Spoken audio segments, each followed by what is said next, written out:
All right, Jimmy. Darius. All right, yes, so that's it.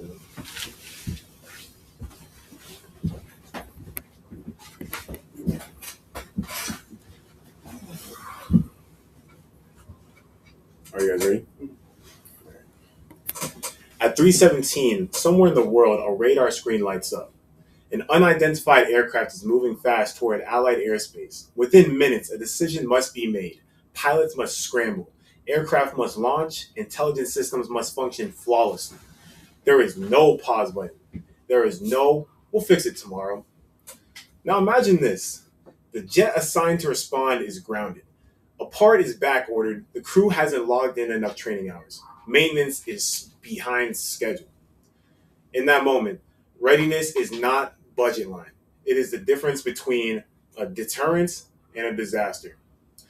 Today, I stand before you to argue that the United States Air Force must prioritize and strengthen military readiness. Now, because in the national defense, being almost ready is not ready enough. What is readiness and why it matters? Military readiness means the ability to respond immediately and effectively to any threat. For the Air Force, that includes mission capable aircraft, fully trained personnel, reliable logistics, and modern operational systems. The Air Force does more than fight wars, it deters them. Its global presence reassures allies, discourages adversaries, and provides rapid response for humanitarian crises. But deterrence only works if our forces are visibly capable and prepared. And right now, readiness is strained. Next, I will talk about the reality of today's readiness and its challenges. According to the recent Air Force data reported by Defense News, only about 62% of Air Force aircrew were mission capable on average in fiscal year 2024, meaning nearly 4 out of every 10 aircraft were unavailable for immediate operations due to maintenance supply issues and other occurring issues going on in the Air Force, especially with things going on politically as well. That statistic alone should concern us, but it becomes more alarming when paired with another reality. The Air Force fleet is the smallest it has been in history as an independent service. Fewer aircraft combined with lower readiness rates create a dangerous equation. This is not about outdated Cold War systems alone.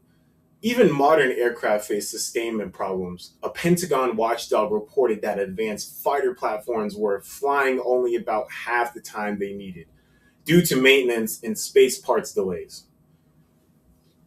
In the Pentagon, they were constantly having issues with dogs and communication, and with the Air Force being so small, it was hard to communicate through all operations.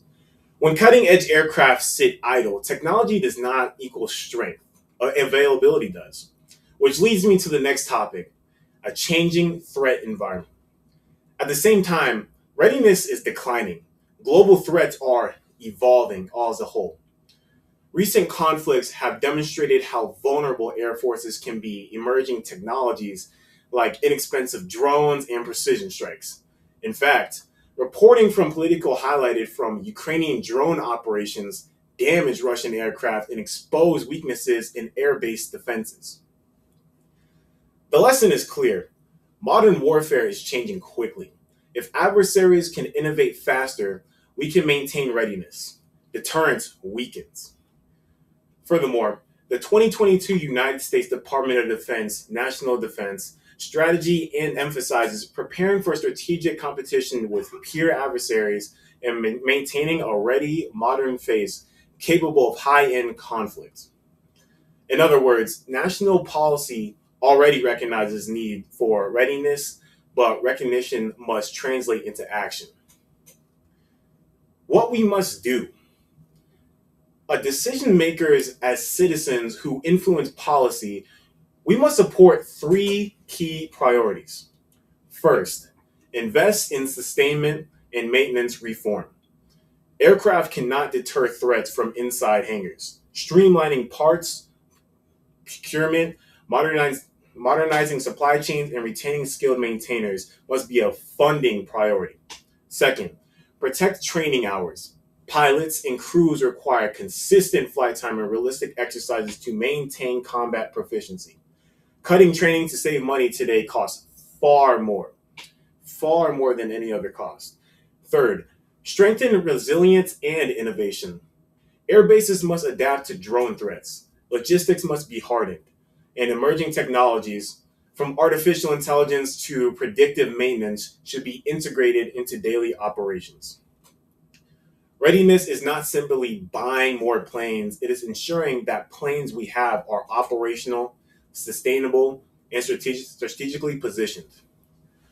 To close this speech, let's return to that 3:17 a.m. moment.